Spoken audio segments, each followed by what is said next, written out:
I'd like to welcome everyone who's called into the May 6, 2020 Oklahoma City Golf Commission meeting. Before we get to the agenda, I would like to mention the following. If at any time during today's meeting the teleconference system fails and we are disconnected, we will attempt to reconnect within 15 minutes. If we're unable to reconnect to the meeting will be adjourned and reconvene at the next scheduled meeting at 11 a.m. on June 3rd by teleconference. Citizens who called into the meeting, we ask that you remain muted until item 11. Item 11. Items from citizens. To request to speak, please dial 405-437-5967. Thank you. To the commissioners, the directors of golf, city staff, prior to any discussion during today's meeting, please state your name before speaking. We will need this to assist with the meeting minutes.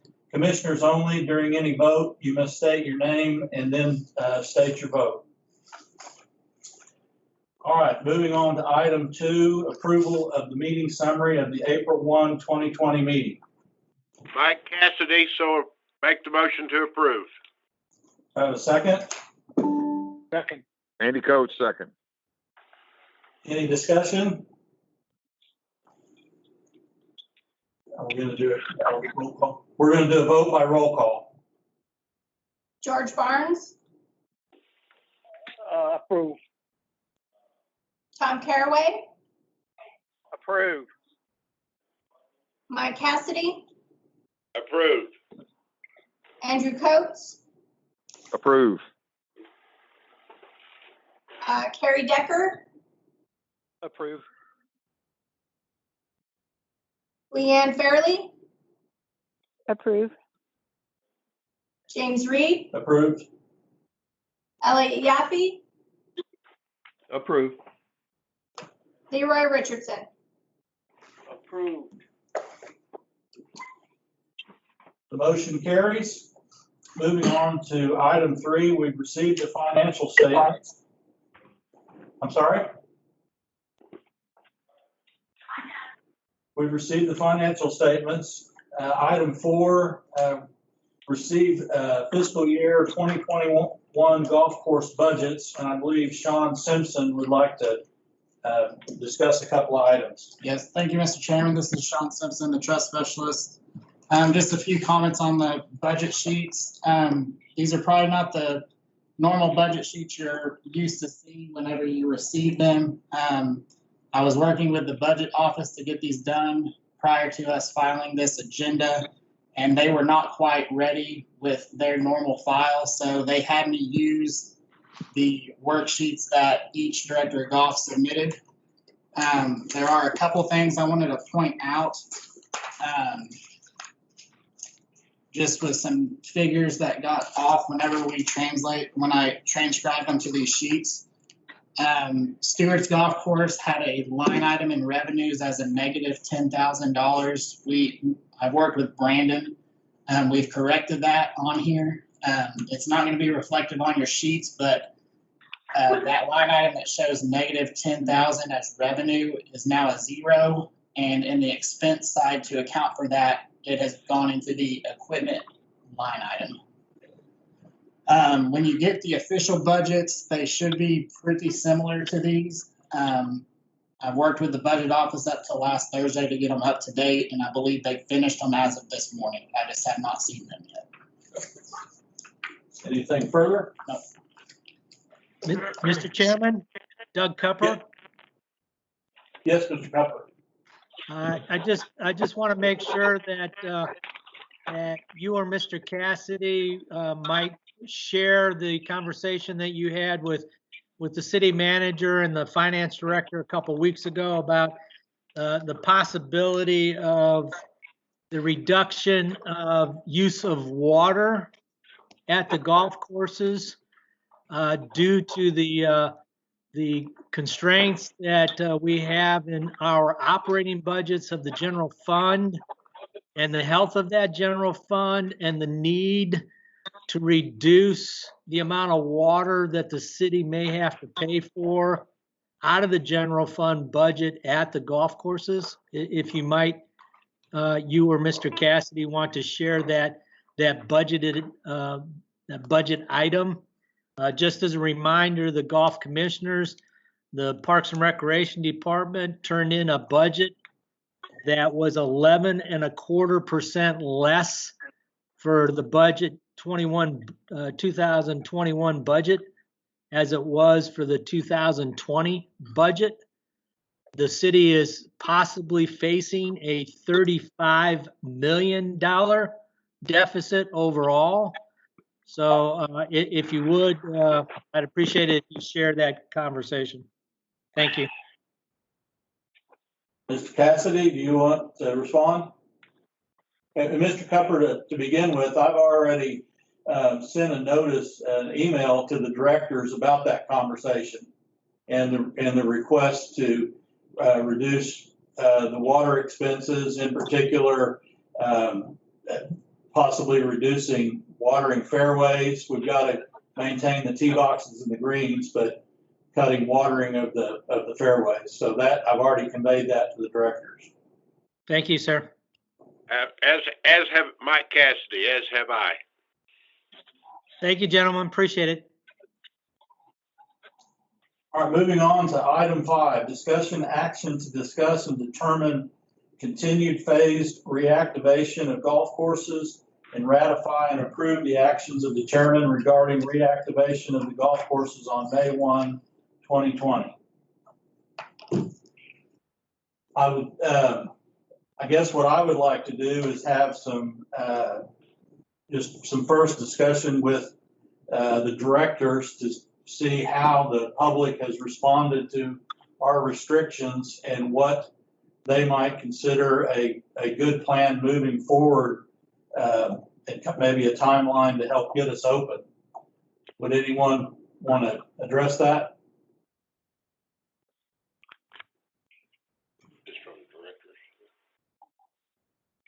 Chairman Reed, this is Brandon over at Trosper and Stewart, and a couple of things we could do after viewing the State of Oklahoma Phase 2 reopening guidelines, and I've spoke with the other directors about this. We could offer folks to be able to ride together in golf carts, and also offer the single rider golf cart in Phase 2. If that's something the commission wanted to look at, we could offer the dine-in service in our restaurant.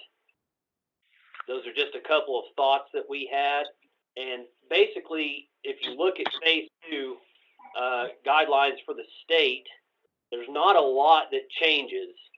The social distancing requirements are all still the same. It doesn't address the gatherings of folks in numbers.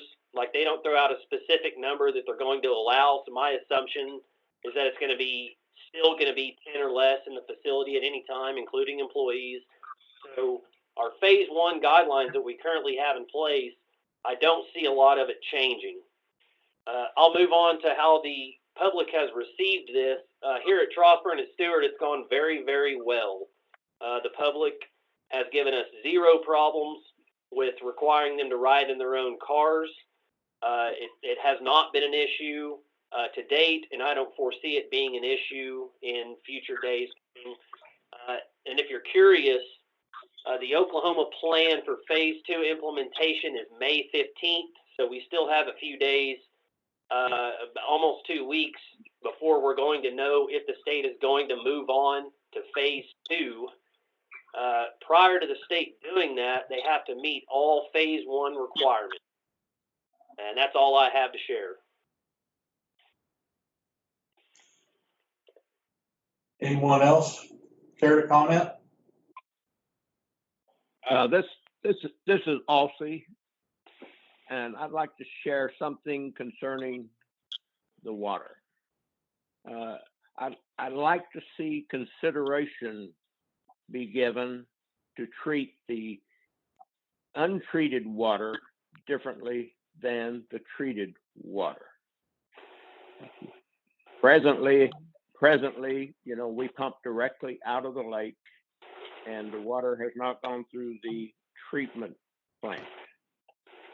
And so I recommend that be studied to not be considered the same as the other water. Thank you. Mr. Chairman, Doug Cupper, we've made a note of that. We will share that. Thank you. Dan or Steve, do you have any thoughts on the phase 2 plan? Yeah, this is Steve Carson at Lincoln Park, Mr. Chairman. The public has received our restrictions quite well. The 6 tee times an hour, the making sure that the flagstick stays in the hole with a cup liner in there so that the ball doesn't drop to the bottom, and single rider cars have not been an issue. We did here at Lincoln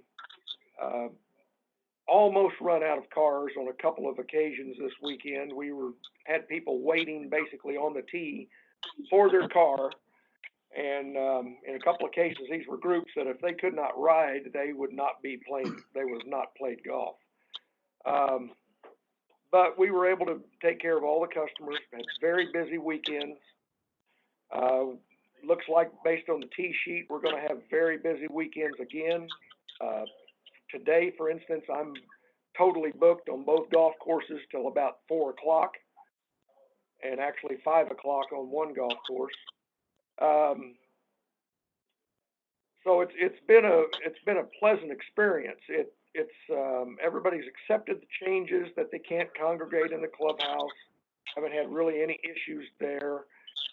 Food is all takeout, and we're not running a beverage cart just because it is difficult to maintain social distancing running a beverage cart. Under phase 2, I may consider running a beverage cart as long as the beverage cart operator is masked and gloved, and that's just something I'm going to be thinking about. And I'm not sure if all the other golf courses probably are thinking about that same thing, because phase 2 of the state plan does call for all employees to be wearing protective gear when they're dealing with the public. So we can't drop our use of mask and gloves, and the use of sanitation of the golf carts between usage is also, and of course the frequent cleaning inside the building of all public spaces that can be touched. We're currently propping open all the doors. Beautiful day like today, we've got the doors open so that people can freely go in and out without having to handle the door handles. And about the only thing for phase 2 would be to think about the startup of tournament type planning. And these are things that when you talk about tournaments, you're talking about larger groups, and we'll have to watch the guidance on group sizing and those types of things to be ready to start considering booking those types of events again. That's about all I have. Mr. Chairman, this is Coach. Oh. Let me make a couple of suggestions. One is I've played golf away from the state golf courses recently a couple of times. They allow the people to choose whether to ride together or not. Family members who are living together really don't need to have separate carts, and we prefer to ride together. So they let them make that choice.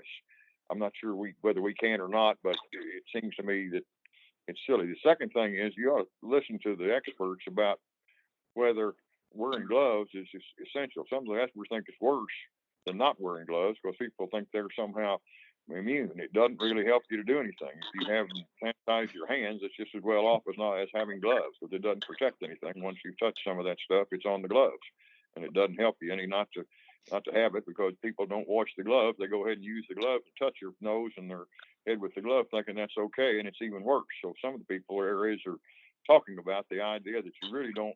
The gloves are counterproductive, so you can think about that and decide whether you want to or not.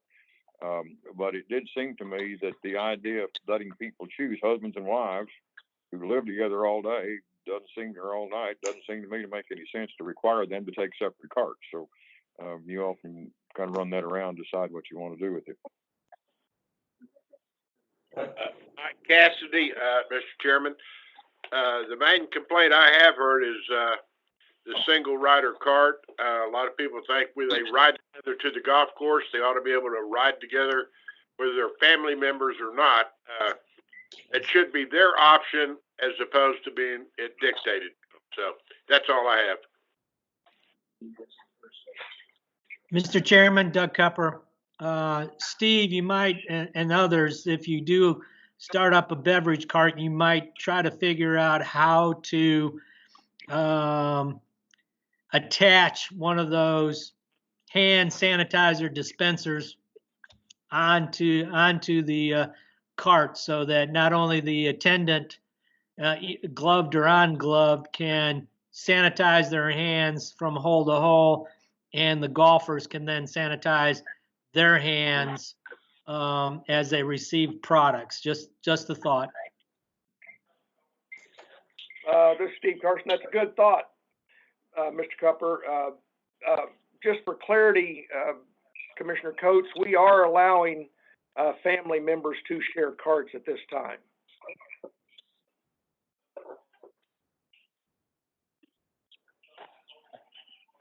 Anything else? What I would, this is James, what I would propose right now, we need a motion to ratify what was done for the May 1 opening. And I would like to keep that in place and work on a phase 2 that we can put together in short order, and a timeline for that, and somewhat dependent upon the governor's phase 2 as well. Mr. Chairman, this is Mike Cassidy. I'll make the motion that we continue what we're doing until we come up with a plan for phase 2. And ratify. Mr. Chairman, Andy Coates, I would also add that we ratify all our actions by the chairman and others up to this point. It's worked very well. Mr. Chairman, Mike Cassidy, add that to my motion if they can. Okay. Andy Coates, I second the motion. Thank you, Mr. Coates. Any other discussion? Thank you, Andy. I'm sorry? This is Kerry Decker. I have a question. Yes. For the directors, have you all seen any or had any concerns from staff regarding interactions with the public and opening up? This is Steve Carson. I've had none.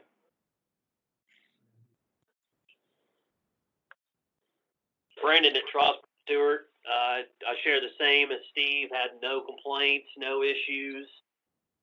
It's been a rather seamless transition. This is Dan Langford, Early Wine. Have also had no complaints or concerns from employees. A lot of it has to do with the contactless situation, if that's such a word, that we're under, in that the customer credit card never leaves his hand. We don't touch the credit card. We're not giving out tokens, not doing cash. And I'm very impressed with the customer's reaction to the credit card only. And it's all been very positive. Shortly, no, we have had no negative response from employees. This is Alcy at Hefner. I would agree with that. It's amazing. It's as if someone has already trained all of these customers that come into the door. But they're extremely cooperative, and we've had absolutely no problem. Mr. Chairman, Mike Cassidy, all I have heard from everybody I've talked to, they are just so glad the courses are open that they're willing to do most anything just to keep them that way. And just a side note, we had some people from Surrey Hills playing at Prosper yesterday, and all they did was rave on how we handled everything out here and the condition of the course. Thank you. Very good. I'm gonna turn it over to Ms. Pageant for a vote. George Barnes, I approve. Tom Caraway, Mike Cassidy, Approve. Andrew Coates, I vote aye. Carrie Decker, Approve. Leanne Fairley, Approve. James Reed, Approved. Elliot Yaffe, Approve. Leroy Richardson. Approve.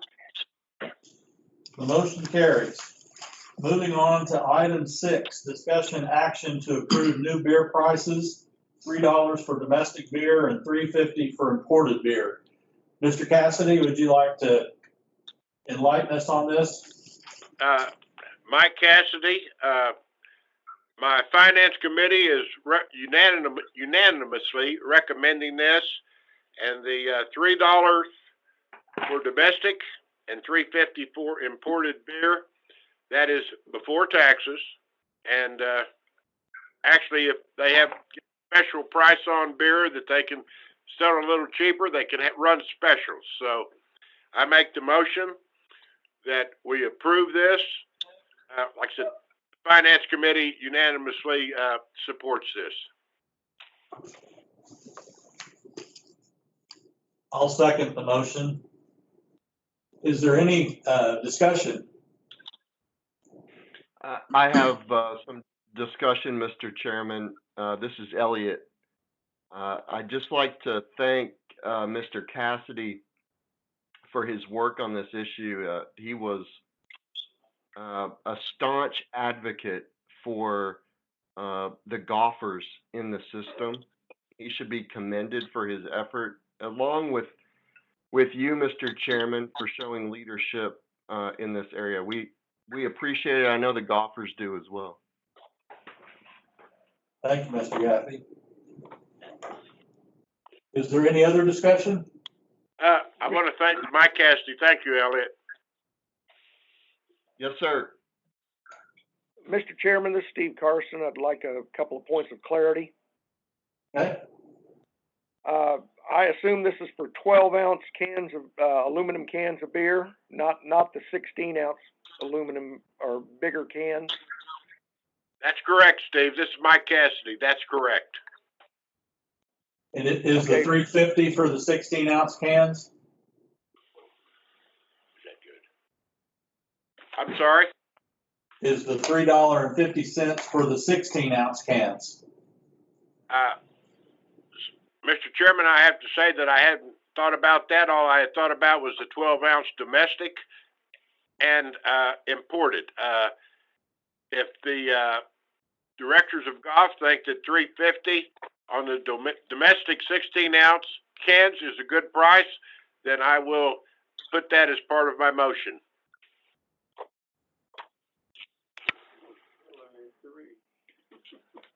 Any comments? This is Dan Langford at Early Wine. I would, because of the aluminum bottle being considerably more than than just a 16-ounce can that we're being charged, it would be my recommendation that the 16-ounce standard beer, standard being Coors Light, Miller, Bud Light, Ultra, be $4. There you go. I would also recommend that we describe the instead of domestic, because we do have domestics that cost a great deal more, but they're still located domestically.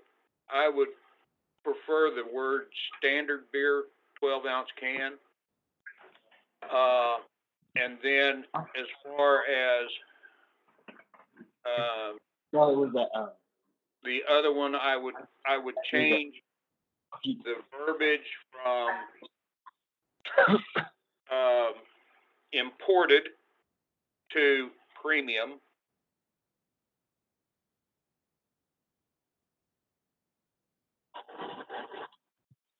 Mike Cassidy, are you talking about like Modelo, Tecate, that type of beer? Or what are you talking about? Well, if you look at the price of, see, that's why this is kind of, the landscape changes, price-wise, wholesale price-wise. At this point, it would be my view that if we called it a standard beer, then Tecate, if you would be a standard beer price. It would actually be lower rather than higher. But you have something that, such as a Ultra, Michelob Ultra, which is domestic, yet it costs more than what the standard beer price would be. It would be my recommendation to allow us to call that, if you would, premium. The other question that I would have is that I guess this needs to go to the finance director as it has in the past, and then we would need an effective date.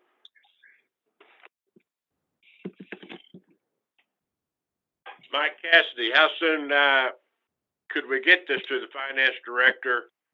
And is it a possibility to have this in place by June 1st at the latest?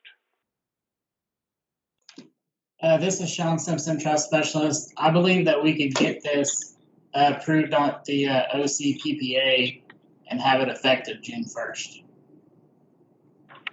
This is Dan Langford again. As a point of information, this doesn't have to go to the PPA. This really just needs to go to the finance director. This is Doug Cupper, Director. We'll get with Mr. Bryant as soon as this meeting's over with, so that it can go into an effect. Well, if we can get it into effect before June 1st, I'd like to see it. And this is Mike Cassidy, if the rest of my committee is in favor, we can change the motion from standard to premium. I mean, for the standard beer as far as domestic to standard and imported to premium. If that is okay with the rest of my finance committee. Andy Coates, okay with me. Terry Decker, it's okay with me. What about the 16? Mr. Cassidy, would that mean we would also go to $4 a can for the domestic 16-ounce beers? That sounds like that would be fair to me. Me as well. Mr. Chairman, Steve Carson, there is such a thing as a 16-ounce premium, so I would recommend a $4.50 price there. Okay.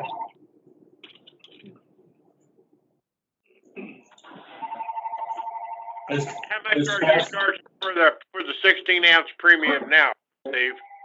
Mike Cassidy's asking.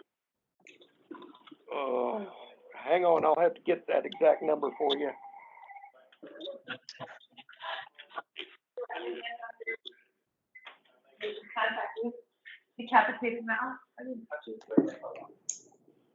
If you're on the line, and can you please mute yourself?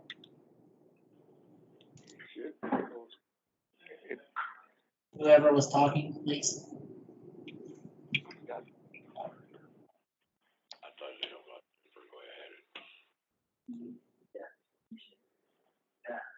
That's Steve Carson, Sean.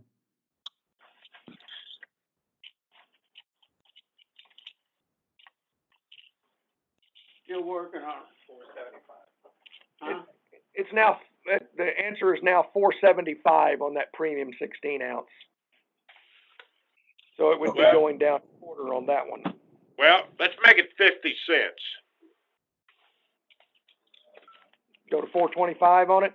Yes. Is that what the recommendation is? That's what I'd say if my rest of my finance committee agrees. Andy Coates, I agree. This is Carrie Decker. Describe that again, what you're saying? Is 16 ounce, this is Mike Cassidy, the 16 ounce premium, we're recommending $4.20, what did I say? $4.25. $4.25.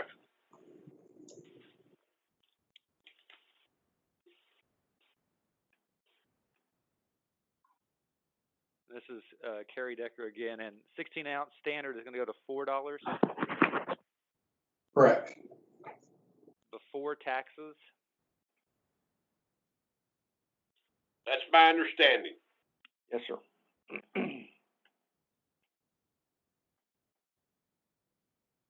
Any further discussion?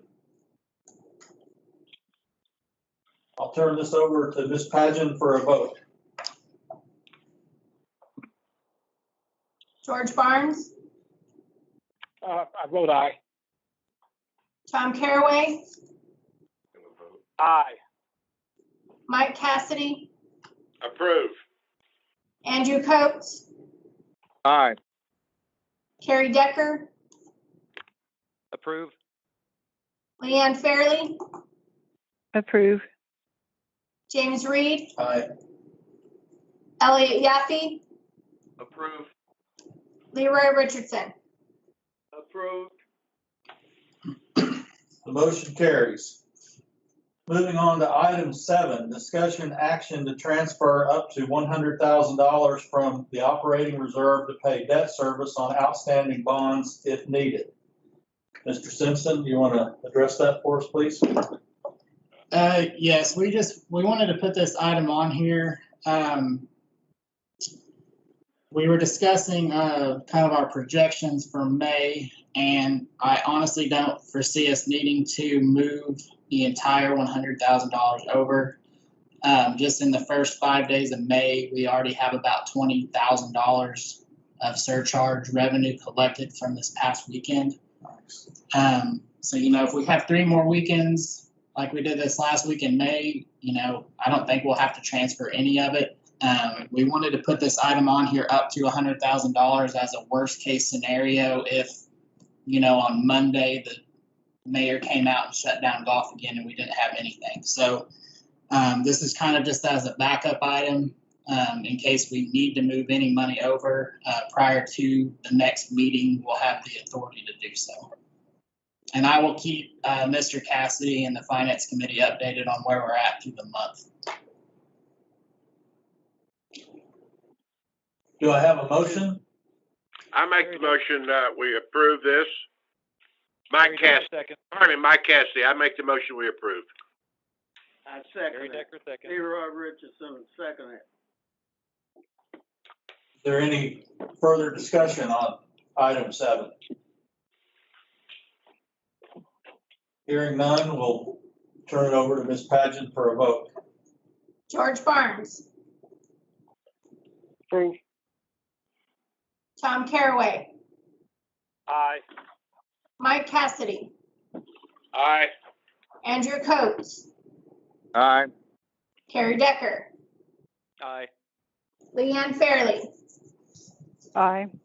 James Reed, Aye. Elliot Yaffe, Aye. Leroy Richardson. Aye. The motion carries. Moving on to item 8, discussion action on recommendation to continue green fees and annual permit fees for administrative and water charges at municipal golf courses through June 30, 2021. Mike Cassidy, I make the motion we approve this.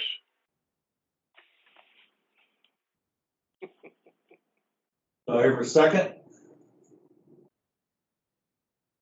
This is Andy Coates. Mr. Chairman, is there some way to add some additional green fees or something to help us offset the fact we're going to lose this water so that we could even buy a little more water from the city? I hate to think we're going to go through the summer with a whole lot less water on our fairways.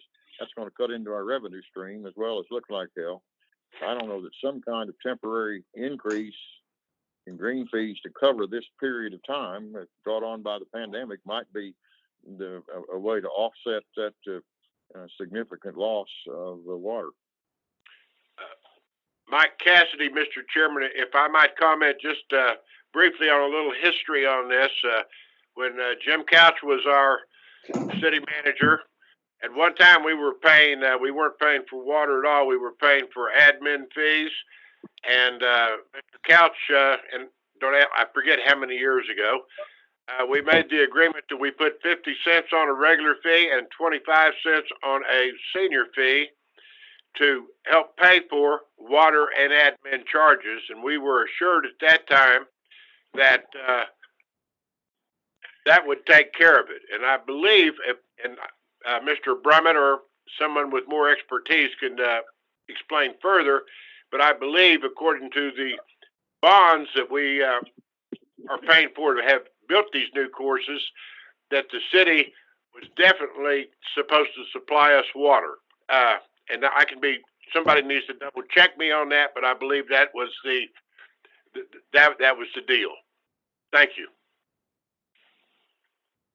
Well, this is Andy Coates. It doesn't sound like they intend to do that. I just would like to find some way to try to protect ourselves over the summer from loss of water. And if we had to double that amount and make $1 or something else on a temporary basis, I think we'd be well advised to do that. And then somehow adjust with the city on how much water. So Mr. Kupner may comment on that, but it looks like they're planning to do all of that for sure. And whether we could do something along the way to forestall that, assuming they're not obligated under the bonds to prevent us that water, and they may well be. But it did bother me that we're going to be losing water for our services over the summertime. Mr. Chairman, Mike Cassidy, Andy, I totally agree with you.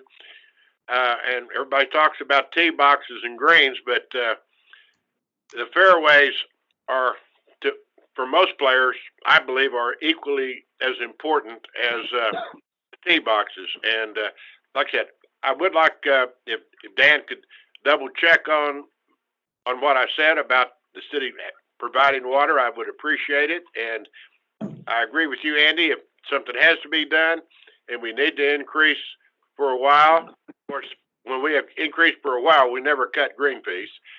So I think we may need more direction on this. Thank you. Mr. Cassidy, since you hardly ever get the ball in the fairway, it won't bother you too much. No, sir, it doesn't bother me at all. This is Leanne Verley. Leanne, just 1 second. Nobody likes Andy Coates much. This is Mike Cash. and do not put that on the public record, please. You're just being recorded.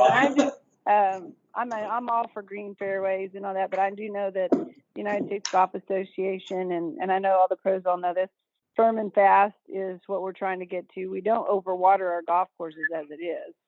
We don't want yellow fairways, no, but, a little bit firmer, a little bit faster, someone like me makes my ball go a lot farther. So I kind of like firm and fast. So hopefully there's something we can kind of find some common ground here, because I don't believe we ever overwater, because if you overwater, you get all kinds of problems. Underwatering doesn't always look good, and we don't want to stress out the Bermuda, but hopefully we can come to some kind of middle ground here on this and see if the bonds say they're required to do, or not. But I think that firm and fast is still a good rule of thumb. Mr. Chairman, Doug Cupper, just to clarify what my comments were earlier, they were not, we're not saying that we are not going to cover the water bill, but it would be helpful if the water bill isn't quite as high as, if we can trim back, we need to trim back. That's the bottom line. Every year the water utilities puts out a huge press, public relations thing about conserving our potable water and things along those lines. And I'm just as guilty as the golf courses about using more water on my athletic fields and things along those lines as the golf courses. What we heard, and the chairman heard it, and Mr. Cassidy heard it, try to trim back, because we just $35 million to the cities in a deficit to the city. That's a big number, and any dollar that we can save by maybe not watering the fairways 7 days a week, not that we do that, but I'm just saying that we need to do our part to try to reduce the impact on the general fund budget going forward. I just wanted to clarify that. I'm not saying they're not going to pay your water bill, but if the water bill could be less, that would make all of us look better. So I appreciate it. Thank you, Doug Cupper out. Mr. Chairman, this is Alfie. I'd like to make a comment. Please. Mr. Chairman, this is Alfie. Yes, please, go ahead. Okay. If water usage was identified as treated water, then the water we pump directly out of the lake would not be part of the bill, and the bill would be much, much smaller. So if they could change their position on not paying for untreated water, because it hasn't been through the process over there in the water plant and all that, that would solve the issue of them saving money. And anyway, I'd like to make that suggestion that we consider looking into that. Thank you. So, this is James. I have a question. Is this something that we should continue to the next meeting and look into it a little bit further, Mr. Cassidy? Well, I would certainly think so. This is Mike Cassidy. I would think so. I believe we're on odd even on the watering anyway, except for the greens, I believe, aren't we? Yes, Steve Carson, that is correct, sir. That's what I was saying. So I knew we had. I know a few years back I met with Marcia Slaughter, and we although we did get to modify it to where we could water late in the evening and early in the morning, continually. So they weren't, but we did go odd even. And I believe one of your courses is waters one day and the other the next, don't they, Steve? On the 36 home facilities? That is correct, sir. Okay, thank you.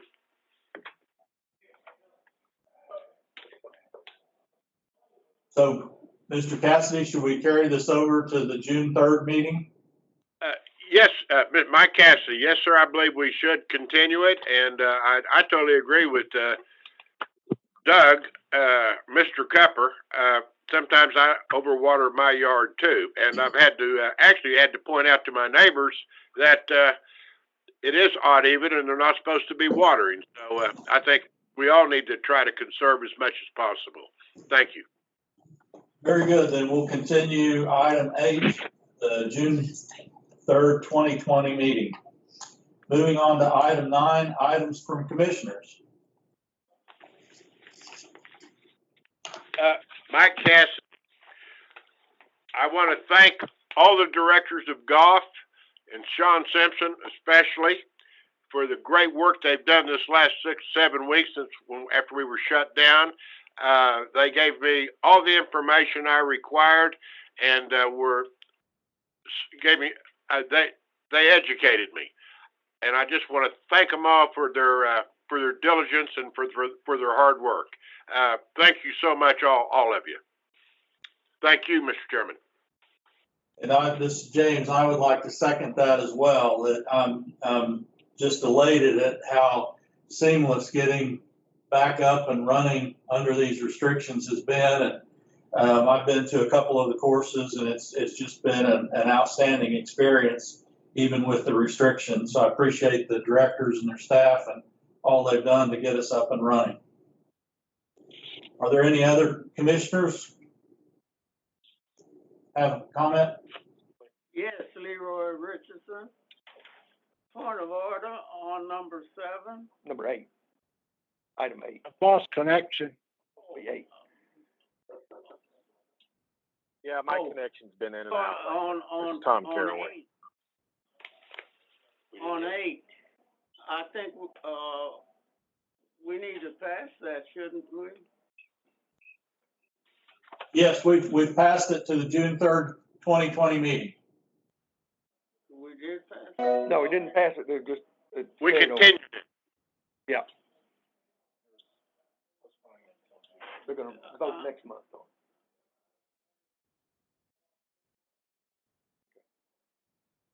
All right, moving on to item 10, items from staff.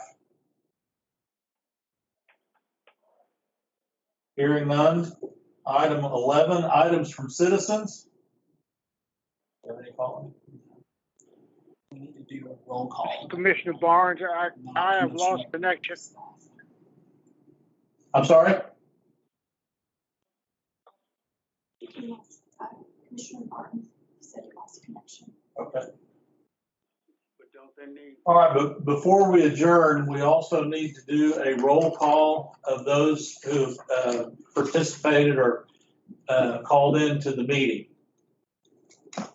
So this is Trust Specialist Sean Simpson. We have all the directors of golf. We have all the commissioners. And I've got Dan Grummett and Brad Slaughter from Hefner. And then we've got Mr. Bowser, a citizen called in. Is there anybody else on the line that I just did not mention?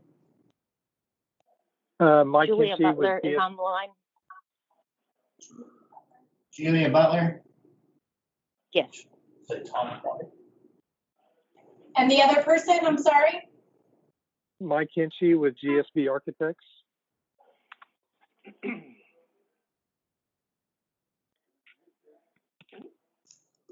All right, thank you. All right. I want to thank everybody for calling in and participating, and we are adjourned.